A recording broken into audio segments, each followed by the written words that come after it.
Hello, welcome back, and thank you to all of you for joining me here today.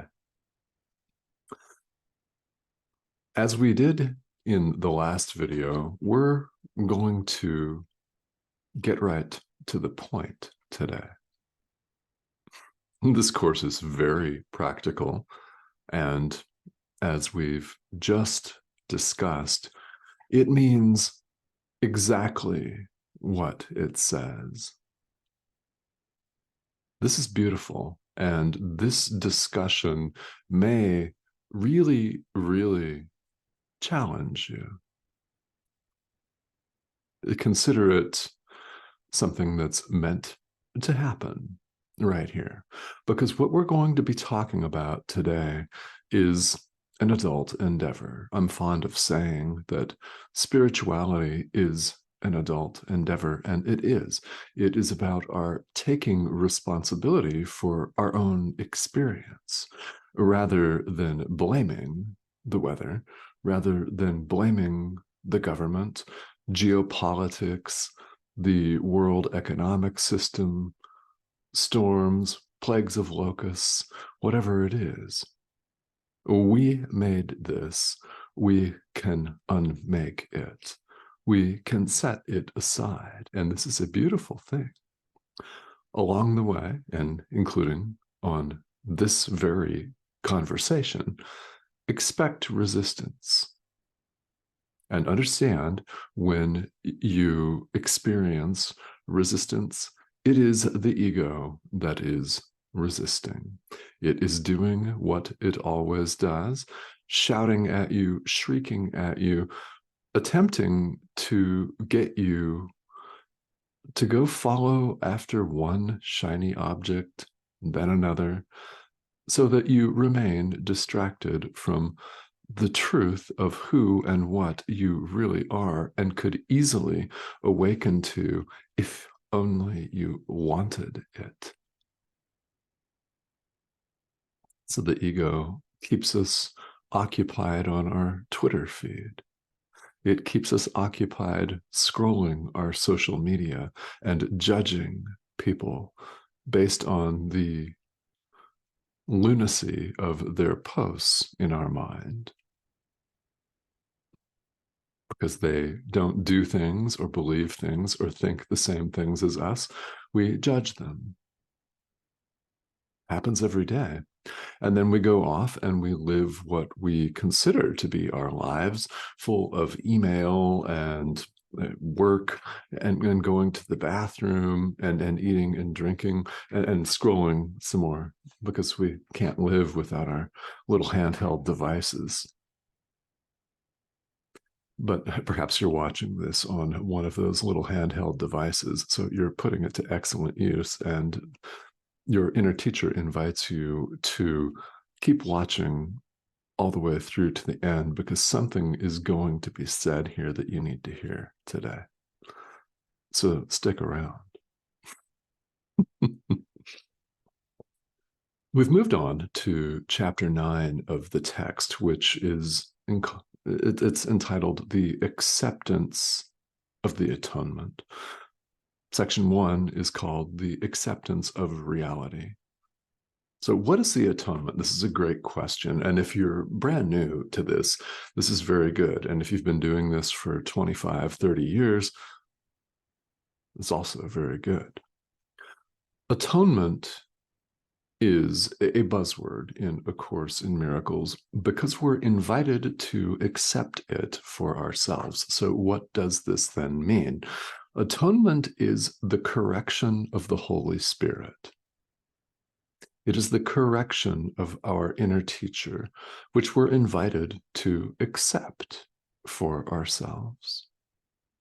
What's going on here in the world of suffering, which you want to set aside, you want to escape from, or you would not be here watching this. What's going on is we don't see things as they are. What we see is not what really is. We see a world of these things, bodies. Everything is projected outside of us and appears to be outside of us. Our brother appears to be separate from us. God appears to be separate from us. Yet there's no separation of any kind. So what we're seeing with the body's eyes and what we're identifying with is illusion.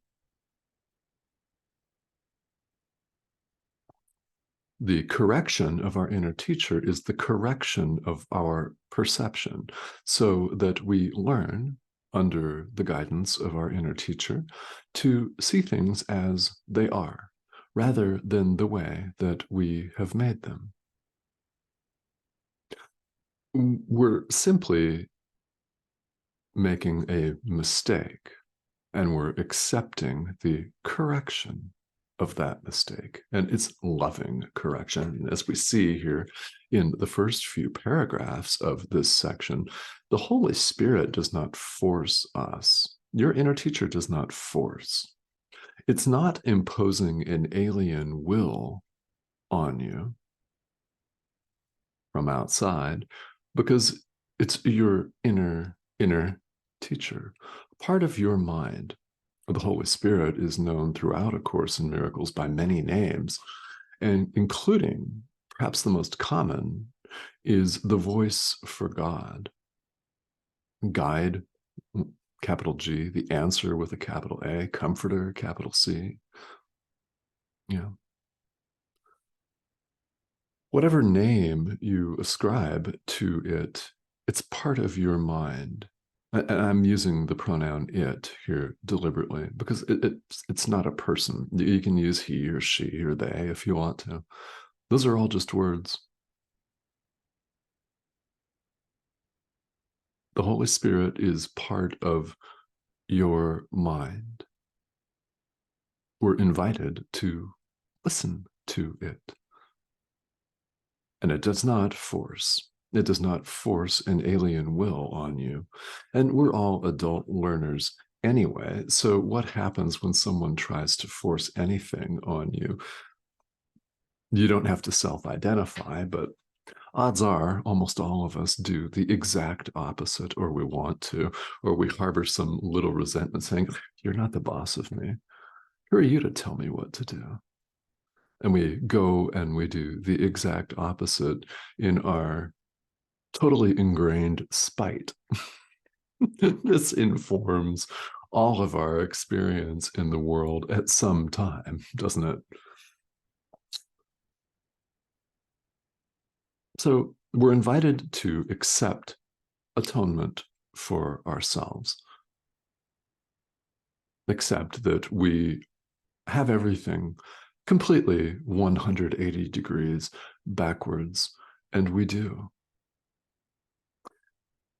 We've chosen not to see our own reality, and we're then afraid of our own reality. What is our reality? One with God. There is no separation of any kind.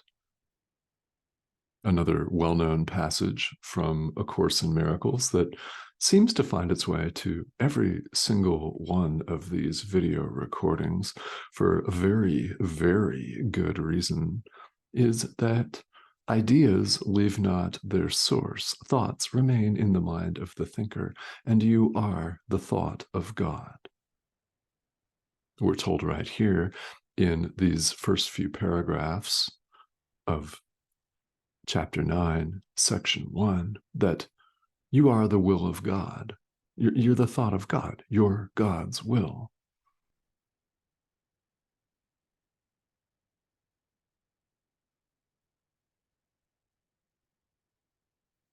Now, you may not have heard that in Sunday school growing up. I didn't. I didn't. You are the will of God. You are the thought of God. Love, God, extends itself. He extends himself. He extends himself.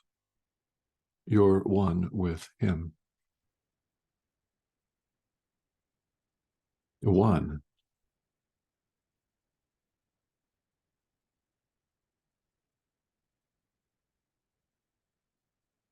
it's worth taking a pause to allow the truth of this to sink in. One means one. Does not mean two.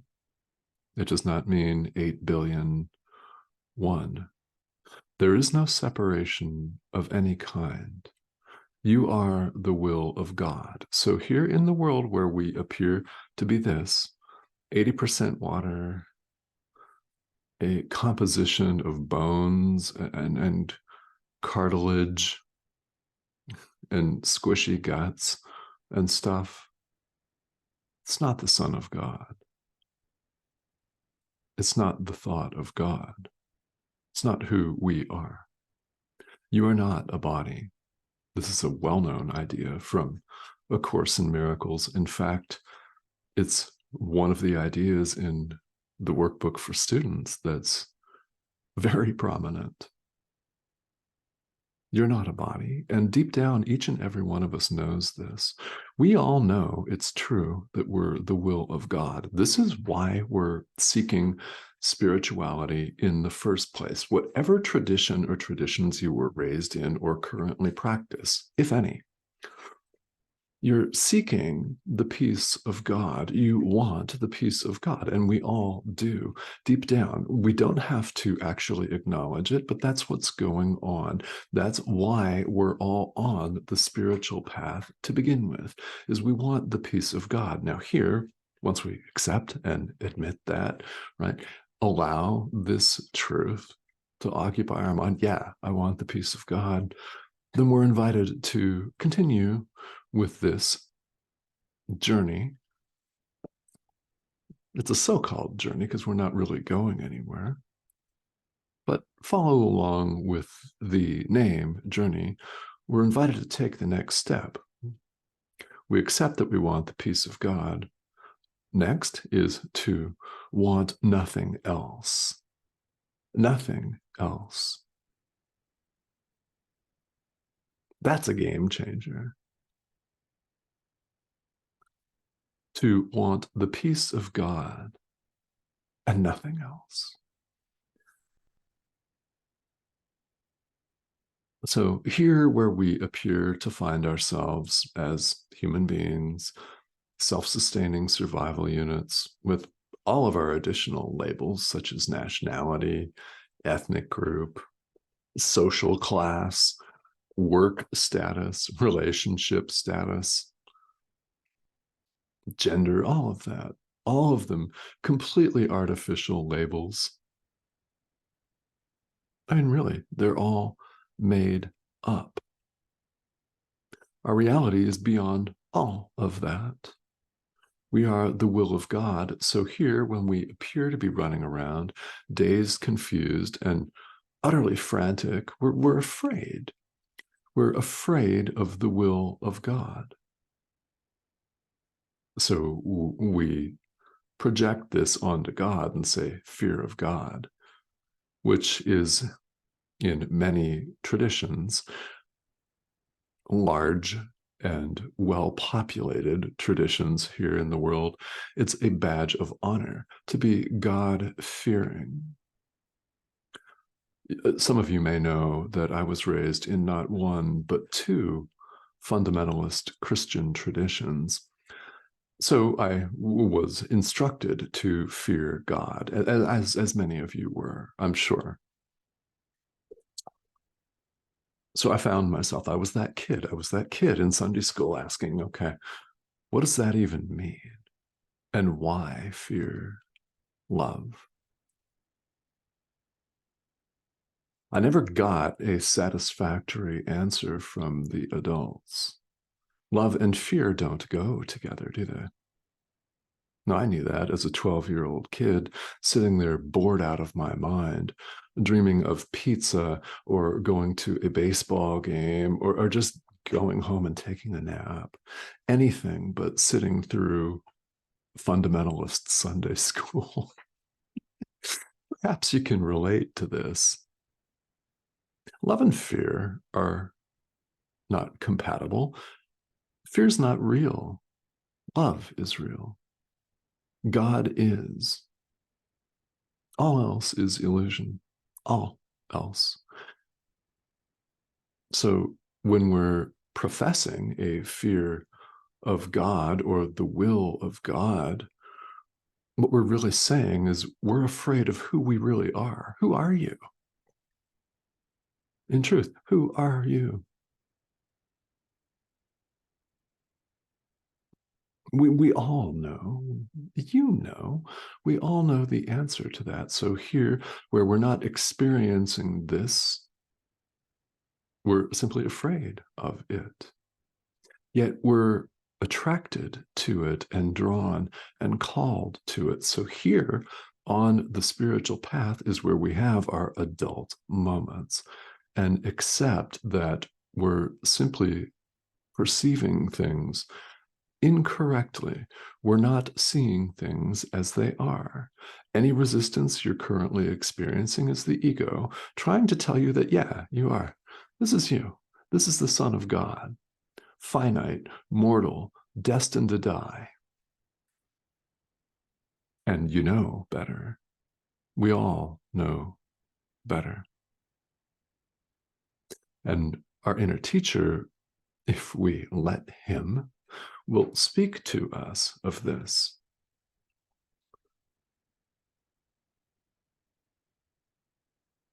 There's no reason for us to fear our own reality. And here, in a fear based state, we're pretty much in a state of panic. And it's impossible to learn when you're in a state of panic. It's impossible to calm the mind when you're frantic. Feeling overwhelmed in the world? Yeah, I'll bet. I'll bet. We're invited to take some time out of this rat race of excess activity, and it's really excess activity, and bring our awareness back to truth. You can do it by watching a video such as this. You can do it by doing a meditation or any kind of reading of a spiritual text, whatever that looks like for you. It's about taking time out of our rat race, which will still be there when we get done with our spiritual practice, and bring some awareness to the present moment. It's with this calm mind that we can hear the voice for God. This is how we hear our inner teacher. We can't do it when we're anxious and frantic. Frantic.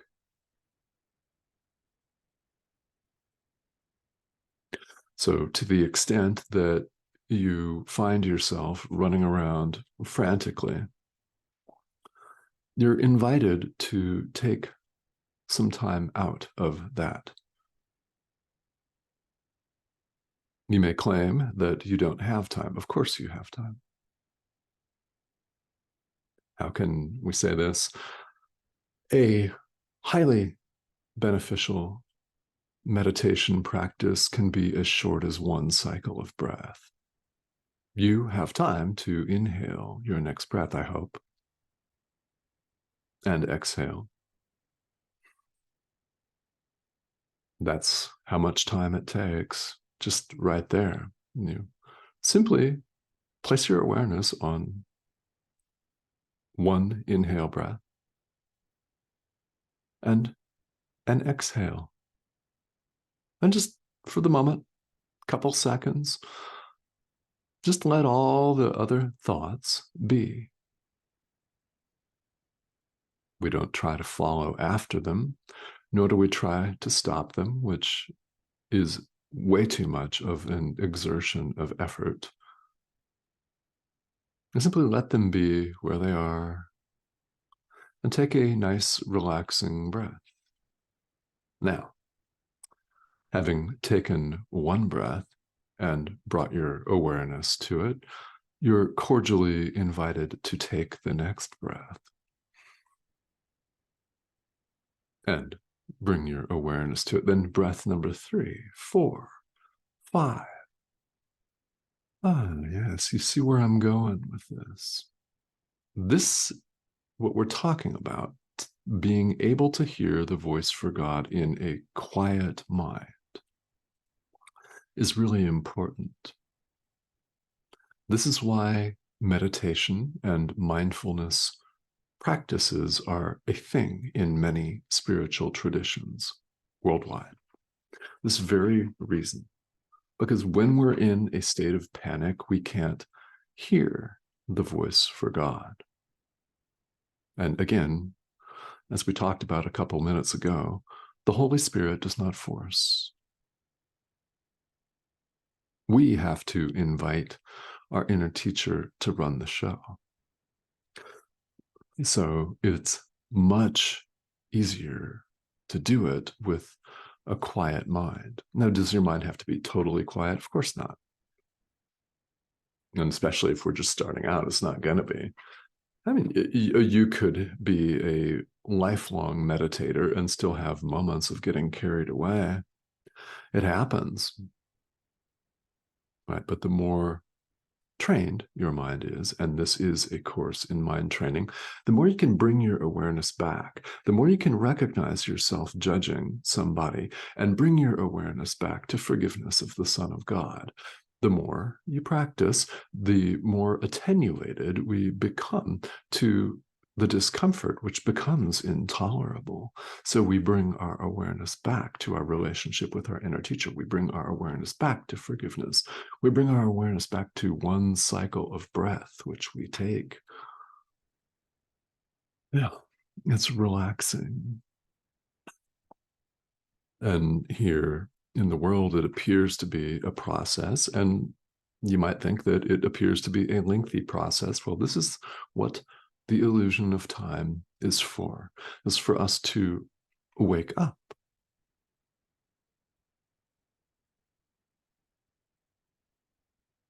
We all have the present moment to choose the voice for God instead of fear, to accept the truth of who we are rather than run away from it.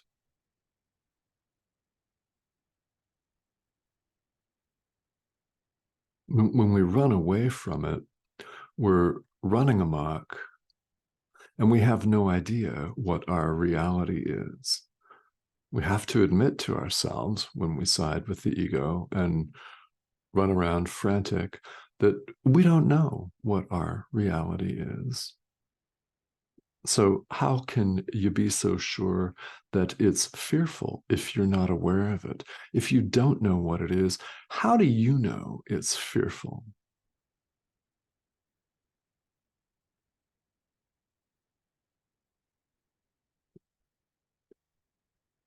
You don't. If you don't know, how do you know it's fearful? What we're doing in this state is we're judging something that we're completely unaware of. And that does not make any sense at all. It's insane. It is.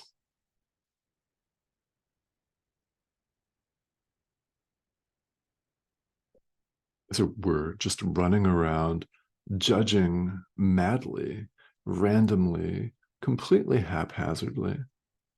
And all of this judgment is wrong. All of it, because there is no separation of any kind. Your brother is not separate from you. One. There is only perfect oneness, which means we're not separated from God either. Only God is. There are not, all appearances to the contrary, 8 billion of us. There is only perfect oneness. Perfect oneness, by the way, means that the oneness doesn't deteriorate. It doesn't get gray hairs. It doesn't become infirm and disintegrate, lose all of its vitality, and flop over in a lifeless heap. perfect oneness is eternal. It simply is.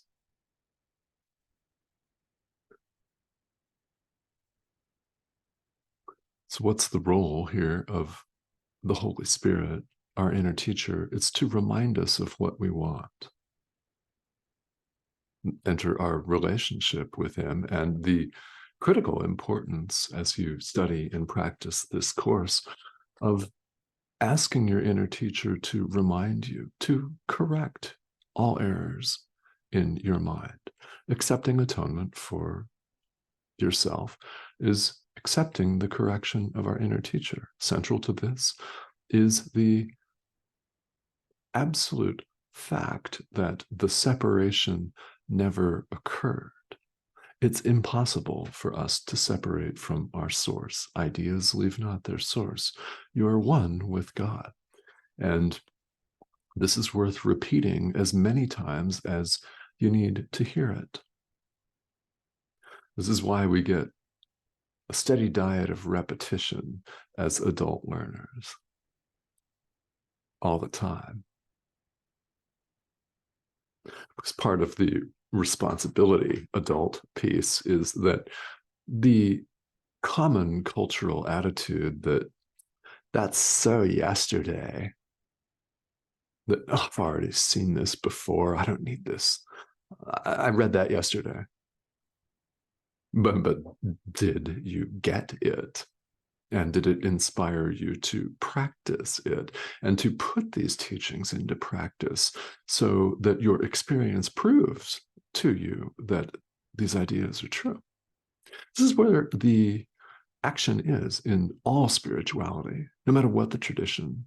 It's putting it into practice in our daily lives. Our experience shows us that the ideas are true.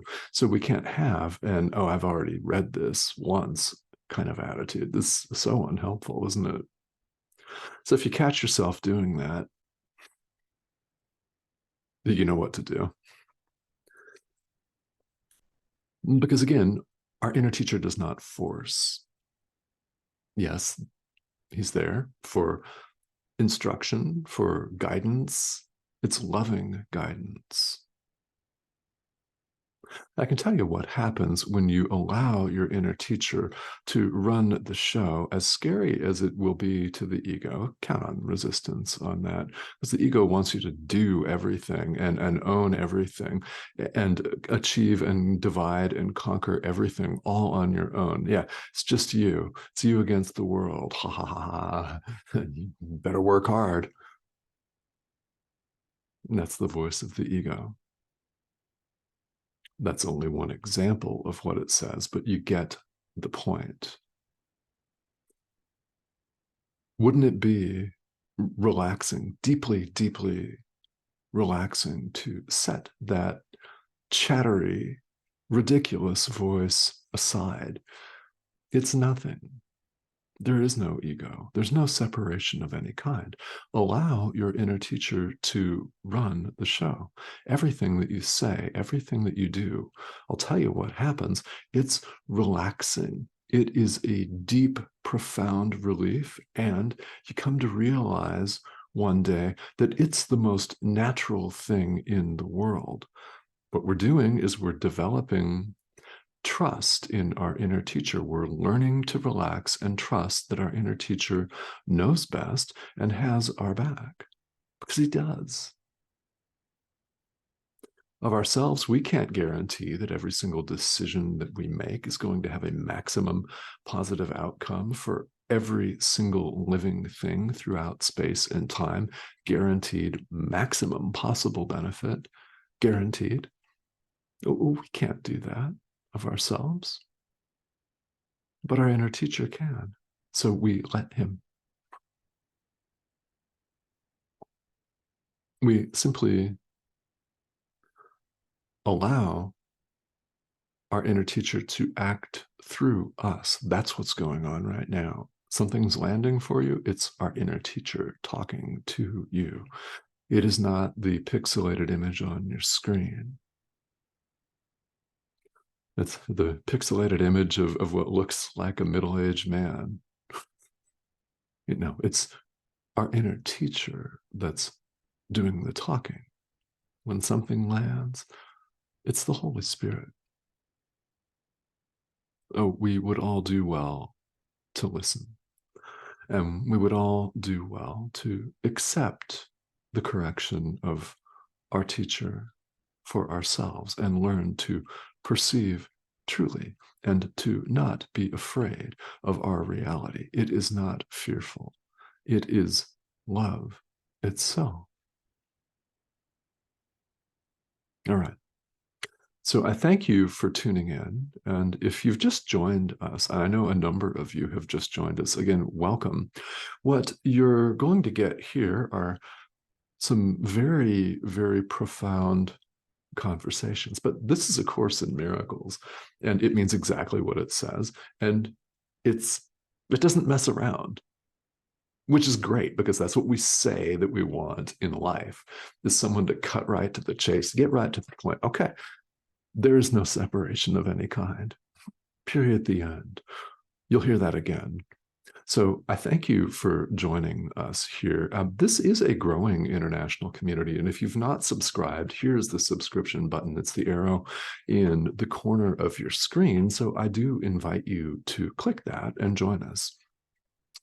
Comments and questions are more than welcome. The spiritual path is a path of inquiry, after all. So along with that, questions are bound to arise. So if you've got them, please go ahead and leave them and we can discuss them here. And even if you want to just pop in and say hello, you're more than welcome to do that. It's great to have you. Thank you for joining me, and we'll see you all again very soon.